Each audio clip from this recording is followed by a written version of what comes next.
Hello students, welcome to Magnet Brains. आ गए हम अपना नया टेस्ट पेपर लेकर। आज हमारे टेस्ट पेपर का टॉपिक है शब्द और पद। ये कोर्स हिंदी के कोर्स बी का टॉपिक है। आप सब बड़ा कंफ्यूज रहते हैं कि मैम किस तरीके से क्वेश्चन आएंगे, कैसे आएंगे। हम लोग जब पद दिए रहते हैं तो उनको इजीली कर लेते हैं। उसके अलावा भी बहुत सारे क्वेश्चंस रहते हैं जो हमको बोर्ड एग्जाम में दे दिए जाते हैं। ये थ्योरिकल क्वेश्चंस कभी कभी रहते हैं, कभी आपको ऑब्जेक्टिव रहते हैं, जैसे कि एमसीक्यूज बेस में रहते हैं। तो आप बहुत ज़्यादा इसमें कंफ्यूज होने की ज़रूरत नहीं है। इनको पढ़ने का बहुत ही सही तरीका है। आज हम वही सही तरीका देखेंगे कि हम किसको कैसे करते हैं। चलिए देखते हैं हमारा पहला क्वेश्चन हमसे क्या कह रहा है। जब कोई शब्द पद का रूप लेता है तो, जैसे आपको पता है कि शब्द और पद दोनों चीजें एक हैं, लेकिन इनके यूज करने के तरीके में, इनके नाम में और इनके स्थितियों में बदलाव आता है। जैसे कि शब्द, वर्णों के मेल से हम शब्द बनाते हैं। वर्णों का जो सार्थक मेल रहता है उनसे शब्द बनते हैं। अब जब वो हम शब्द बना लेते हैं, अगर उन्हें हम स्वतंत्र यूज कर रहे हैं, जैसे राम, मोहन, सोहन, इनको अगर हम इंडिविजुअली यूज कर रहे हैं तो ये शब्द रहते हैं। लेकिन जब हम इन्हें किसी वाक्य में प्रयोग कर देते हैं, जैसे हम लिखेंगे राम मोहन के यहाँ श्याम के साथ गया, तो अब क्या है, यही शब्द अब वो पद बन चुके हैं। अब उनकी स्वतंत्रता खत्म हो चुकी है। पहले स्वतंत्र थे कि वो किसी भी वाक्य में प्रयुक्त हो सकते थे, लेकिन अब हमने क्या किया, अब हमने उनको वाक्य में प्रयोग कर दिया, उनको वाक्य में कर दिया। अब उनकी स्वतंत्रता को खत्म कर दिया, तो अब वो शब्द क्या कहलाने लगे, वही सेम शब्द अब वो पद कहलाने लगे। तो अब क्या होता है, इन्होंने हमसे क्या पूछा, जब कोई शब्द पद का रूप लेता है तो क्या होता है। यानी कि जो शब्द था उसको हमने वाक्य में प्रयुक्त कर लिया, यानी कि अब वो पद बन गया। जब वो पद बन गया तो अब उसके साथ क्या हुआ। अब आपके पास 4 ऑप्शन दिए हैं, आपको इसमें से देना है। क्या है, शब्द पद नहीं बन सकता। ये सही है? नहीं, ये गलत है, क्योंकि शब्द ही वाक्य में प्रयोग होके पद बनते हैं। तो ये ऑप्शन हमारा गलत है। फिर उसके बाद आते हैं, उन पर व्याकरण नियमों का कोई प्रभाव नहीं पड़ता। ये भी गलत है। जब हम शब्द को पद के रूप में वाक्य में प्रयोग करते हैं तो बिल्कुल उन पे व्याकरण नियमों का प्रयोग पड़ता है, क्योंकि अगर उनमें कोई वचन लगता है, कोई लिंग लगता है, कोई कारक लगते हैं, ये सारे नियम उस वाक्य में प्रयोग होने के बाद उसमें लगते हैं। यानी व्याकरण के सारे नियम उस पद के साथ होंगे। तो ये भी गलत है कि व्याकरण के नियम प्रभाव नहीं डालते। बिल्कुल व्याकरण के नियम उसमें प्रभाव डालते हैं। फिर स्वतंत्र रहने के कारण उस पर व्याकरण के नियम लागू होते हैं। जब शब्द स्वतंत्र है, यानी कि जब तक शब्द को वाक्य में प्रयोग नहीं किया गया, यानी कि जब हम बोल रहे हैं राम, मोहन और श्याम, क्या उनके ऊपर व्याकरण के नियम लागू होंगे? बिल्कुल भी उनके ऊपर व्याकरण के नियम लागू नहीं होते। क्यों? क्योंकि वो किसी भी वाक्य में प्रयोग नहीं हुए, वो तो स्वतंत्र हैं, अलग हैं। जब तक वो वाक्य में प्रयोग नहीं होंगे, उन पर व्याकरण के नियम लागू नहीं होंगे। इसलिए ये भी गलत है। स्वतंत्र रहने के कारण उस पर व्याकरण के नियम लागू होते हैं। स्वतंत्र शब्दों में कभी भी व्याकरण के नियम लागू नहीं होते, इसलिए ये भी गलत है। अब नेक्स्ट आते हैं, शब्दों की स्वतंत्रता समाप्त हो जाती है और वो व्याकरण के नियमों में बंध जाते हैं। ये एकदम सही है। क्यों सही है? जैसे ही हमने शब्द को पद में इस्तेमाल किया, जैसे ही वो वाक्य में आए, वो पद बन गए। अब उनकी स्वतंत्रता समाप्त हो चुकी है और उस पर व्याकरण के नियम लागू होना शुरू हो चुके हैं। कोई भी नियम होगा, चाहे लिंग परिवर्तन हम कर दें, चाहे हम वचन कर दें, चाहे हम उनमें कोई कारक लगा दें, काल लगा दें, कुछ भी हम उसमें कर दें, तो व्याकरण के सारे नियम उस वाक्य में और उस पद पर लागू होंगे। तो इस तरीके से हम देखेंगे। नेक्स्ट क्वेश्चन अब हम देखते हैं हमारा क्या कह रहा है। रेखांकित शब्द की पहचान कीजिए। अब इसमें रेखांकित पद हमारा क्या है? प्रिया। ठीक है। अब क्या है, रम्या, प्रिया और सोहम खेल रहे हैं। अब रेखांकित पद हमारा क्या है? प्रिया। अब इसकी पहचान करनी है। क्या ये शब्द है? शब्द तो तब होता है जब वो स्वतंत्र रहता है, लेकिन ये तो एक वाक्य में प्रयोग है, तब तो ये शब्द नहीं कहलाया। जब तक वो स्वतंत्र है तब तक शब्द कहलाएगा, लेकिन जब वो वाक्य में प्रयोग हो जाता तब तो वो शब्द नहीं कहलाता, यानी कि ये गलत है। किसी का नाम मात्र है, नाम तो है, ये सही है, लेकिन यहां पर व्याकरण के आधार पर पूछा जा रहा है। तो इसलिए ये भी गलत है। कोई निरर्थक इकाई है, निरर्थक मतलब जिसका कोई मतलब नहीं रहेगा। सार्थक निरर्थक पढ़ते हैं ना, जिसका कोई अर्थ नहीं होता, ऐसा तो है नहीं कि इसका कोई अर्थ नहीं है, ये भी गलत है। अब ये क्या है, ये पद है। हमने आपको बताया ना, हमने जब इसको वाक्य में प्रयोग, शब्द को जब हम वाक्य में प्रयोग करते हैं तब वो पद बन जाते हैं। इसलिए ये क्या है, प्रिया। अगर किसी के नीचे भी लगा देते, सपोज अगर रम्या के नीचे लगा दें, सोहम के नीचे लगा दें, खेल के नीचे लगा दें, तो ये सभी पद हैं, अलग अलग पद हैं। जैसे रम्या, प्रिया और सोहम संज्ञा पद हैं, संज्ञा पद हैं, और खेल जो है वो हमारा क्या है, क्रियापद है। तो ये सभी जो हैं वो पद हैं, लेकिन व्याकरण के आधार पर इन सब की सिचुएशन अलग अलग है।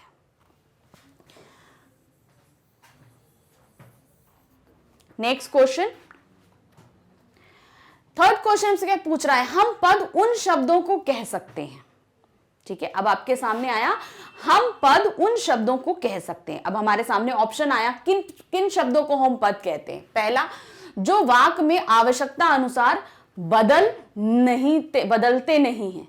ऐसा तो नहीं है, बिल्कुल नहीं है। जब हम शब्दों को पद के रूप में व्याकरण में इस्तेमाल करते हैं तो वो बदलते हैं, बिल्कुल बदलते हैं, तो इसलिए ये गलत है।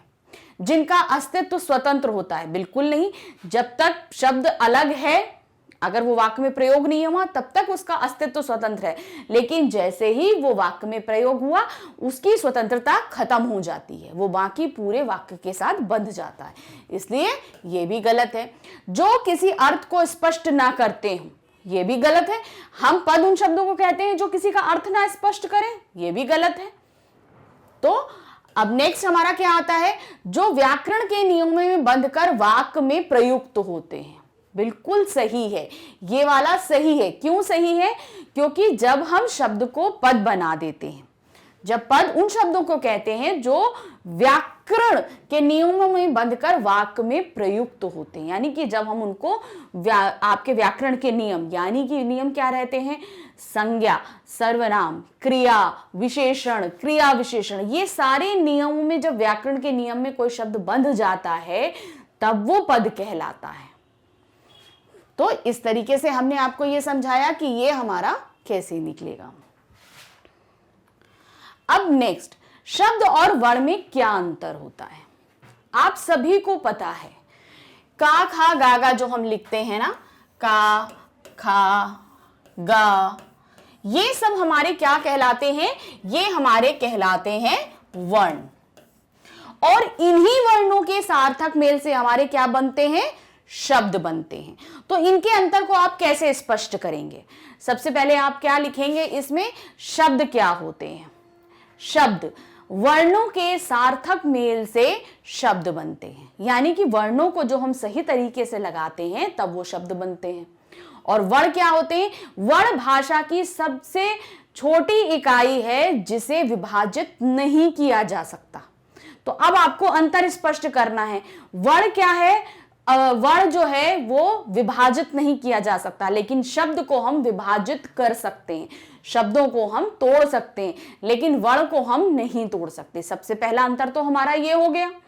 फिर उसके बाद क्या है, वर्णों के मेल से हम वाक्य को नहीं बना सकते। वर्णों के मेल से हम वाक्य को नहीं बना सकते, तो क्या होगा, अब इसमें अंतर आप स्पष्ट करेंगे। वर्णों के मेल से शब्द बनते हैं और शब्दों के मेल से वाक्य बनते हैं। तो ये दो अंतर आप स्पष्ट कर सकते हैं यहां पर। नेक्स्ट क्वेश्चन, योग ऋण शब्द को स्पष्ट कीजिए। योग ऋण शब्द क्या होते हैं।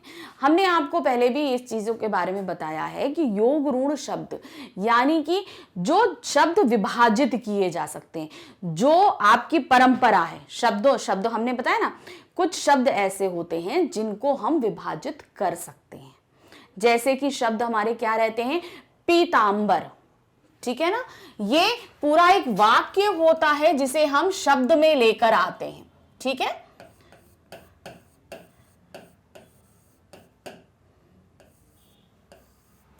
पीतांबर, ठीक है। पीतांबर का अर्थ क्या होगा, पीला है जो वस्त्र, यानी पीला वस्त्र। ये दो शब्द थे जिनको हमने एक में जोड़ दिया, यानी कि दो शब्दों को मिलाकर हमने एक शब्द का निर्माण कर दिया। तो ये क्या हुआ, अभी तक हमने क्या पढ़ा था कि वर्णों के सार्थक मेल से शब्द बनते हैं, लेकिन योगरूढ़ शब्दों में क्या होता है कि शब्दों के मेल से हम नए शब्द का जो है वो विकास कर देते हैं। ऐसे बहुत से शब्द हैं, जैसे पीतांबर है, दशानन है। तो ये आपके कई सारे शब्द होते हैं जो योगरूढ़ शब्दों के में आते हैं। आप इसको एक्सप्लेन करने के बाद में आप इन शब्दों को लिख भी सकते हैं एज अ एग्जाम्पल। नेक्स्ट, शब्द निर्माण कैसे होता है। हमने अभी आपको थोड़ी देर पहले बताया कि वर्णों के सार्थक मेल से शब्द का निर्माण होता है, लेकिन अब आपसे क्वेश्चन पूछा है कि निर्माण होता कैसे है। चलिए हम आपको बताते हैं। सबसे पहले अगर मान लीजिए हम एक शब्द लेते हैं, कोई भी शब्द ले लीजिए, जैसे हमने पहला शब्द लिया आपका काल, ठीक है, ये काल शब्द है। अब इसका निर्माण कैसे हुआ हमको ये बताना है, तो हम बताएंगे कि ये वर्णों से मिलके बना है। अब कैसे वर्ण मिले, जैसे पहला वर्ण हमारा क्या दिया है, का। अब का में हमारा आ मिला हुआ है। आपको पता है कि सारे ही व्यंजन हमारे बिना आ के नहीं बोले जाते, आ शब्द के बगैर नहीं बोले जाते। हम कोई भी शब्द कोई भी वर्ण हम बोले, का, खा, गा, घा, सभी में आ वर्ण जरूर लगा होता है। आ जो है वो स्वर, आ हमारा स्वर है, तो वो जरूर लगा होता है। इसलिए कोई भी व्यंजन बगैर आ स्वर के नहीं बोला जाता। तो जब हम निर्माण प्रक्रिया दिखाते हैं तो हमें वो आ इसमें से अलग करना पड़ता है। तो जब हम अलग करते हैं तो उसकी प्रक्रिया हमारी क्या रहती है, जैसे हमने का लिखा तो ये व्यंजन है, लेकिन ये तो इसमें आ मिला हुआ है, तो इसको हम कैसे अलग करेंगे। इसमें सबसे पहले हम एक हलंत लगाएंगे। हलंत लगाने का मतलब है इस का को हमने आ से अलग कर दिया, अब ये आधा का है। फिर हमने दिखाया जब हम अलग करेंगे तो उसको दिखाएंगे, ये आ हो गया, ठीक, का प्लस आ हो गया। लेकिन इसमें आ की मात्रा भी लगी है, अब हमें ये भी शो करना है, तो इसको कैसे करेंगे, हम इसमें आ की मात्रा लगा देंगे, क प्लस बड़ा आ। अगर इसमें मात्रा नहीं होती तो ये छोटा आ होता। अब दूसरा वर्ण क्या है हमारा, ला। हमने ला लगाया, ला में से हमें फिर आ को अलग करना है, क्योंकि ये फिर से हम आ के साथ में है, तो हमने फिर इसमें हलंत लगाया और हमने इसको आ बना दिया। तो इस तरीके से हमने आपको बताया काल को हमने कैसे किया, का प्लस मात्रा दिखाई बड़ा आ प्लस ला और उसमें आ। तो इसी तरीके से बिना मात्रा के शब्द हम देखते हैं, जैसे हम बोलेंगे रमन। रमन हमने बोला, रमन को अगर हम अलग करेंगे तो कैसे करेंगे, रा में से हमने आ लगाया तो पहले हलंत लगाएंगे और हमने आ अलग कर दिया। फिर है माँ, तो हमने माँ लिखा, माँ में से हलंत लगाया, हमने आ अलग कर दिया, ये आ हो गया। फिर उसके बाद ना, तो ना में भी हमने हलंत लगाया और उसमें से आ अलग कर दिया, तो क्या हो गया, र म न। तो इसी तरीके से कोई भी आएगा। अब जैसे छोटी ई की मात्रा आती है, हमने क्या बोला, किला, किला आया। अब किला में क्या लगा है, छोटी ई की मात्रा लगी हुई है, ठीक है। तो इसको सबसे पहले हम कैसे करेंगे, अब देखिए, का दिया है हमने, अब का को हमने हलंत, जैसे ही हमने हलंत लगाएंगे तो हम सबसे पहले उसमें आ अलग करेंगे, ये ध्यान रखिएगा, ठीक है। आ प्लस ई, छोटी ई लगी है तो हमने छोटी ई बताई, अगर बड़ी ई लिखी होती तो हम बड़ी ई बनाते, ये हो गया। फिर क्या है, ला, ला में हमने हलंत लगाया प्लस बड़ा आ, ठीक है। अगर सिर्फ ला होता तो हम छोटा आ लगाते, लेकिन यहां पर आ की मात्रा दी हुई है तो हमने क्या बताया, बड़ा आ लगाया। तो इस तरीके से आप शो करेंगे कि आपके शब्दों की रचना किस तरीके से, कोई भी शब्द दिया जाए हमेशा इसी तरीके से तोड़कर आप उसको अलग करेंगे।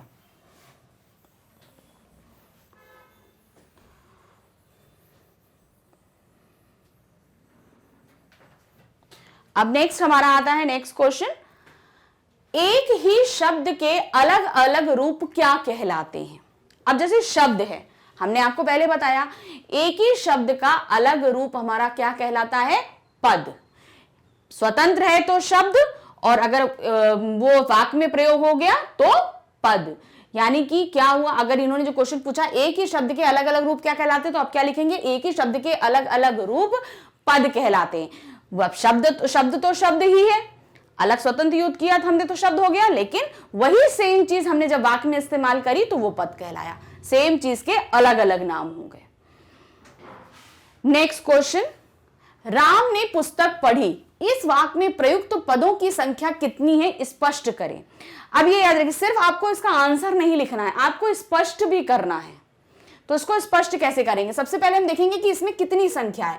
पहला पद है हमारा राम, दूसरा है पुस्तक और तीसरा है पढ़ी।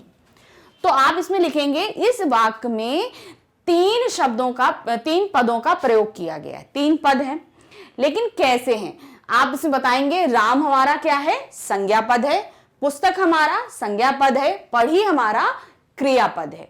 ये सारी चीजें आप पहले लिखेंगे। सबसे पहले आप आंसर करेंगे कि उपर्युक्त वाक्य में पदों की संख्या 3 है। 3 लिखने के बाद आप लिखेंगे राम, राम लिखेंगे, राम के आगे डैश लगाएंगे, डैश में आप ये चीज शो करेंगे कि ये संज्ञा पद है, पुस्तक संज्ञा पद है, पढ़ी क्रियापद है। तो इस तरीके से आप इस चीज को शो करेंगे कि कैसे। हमेशा ये याद रखिए, जब भी कोई क्वेश्चन पूछा जाता है बोर्ड एग्जाम में कि इनकी संख्या कितनी है, जैसे कोई भी संख्या आपसे पूछा जाएगा, कोई भी चीज, ये पदों की संख्या कितनी होती है, कुछ भी पूछा जाए तो हमेशा याद रखिए उनकी संख्या लिखने के साथ आपको उनके नाम भी लिखने जरूरी होते हैं। सिर्फ आप संख्या लिखकर नहीं छोड़ देंगे कि पदों की संख्या 3 होती है या पदों की संख्या 5 होती है। जितने भी लिखेंगे आपको उनके नेम मेंशन करने पड़ेंगे। ये बहुत ही कंपल्सरी चीज है। आई होप आपको ये शब्द और पद के जो टेस्ट पेपर है बहुत अच्छे से समझ में आया होगा। की प्रैक्टिसिंग, आप जितना प्रैक्टिस करेंगे आपके लिए हर चीजें उतनी इजी होती जाएंगी। एग्जाम्स आप लोग के नजदीक हैं और प्रैक्टिस करते रहिए हर एक सब्जेक्ट की। और अगर आपको कोई भी सब्जेक्ट में किसी भी तरीके का कोई डाउट है तो आप हमारी वेबसाइट पे लॉग इन करिए magnetbrains.com, और साथ ही हमारे सारे वीडियोस आपको यूट्यूब पे भी बहुत इजीली अवेलेबल है। फायदा उठाइए और अच्छे नंबर लेके आइए। Thank you, bye bye.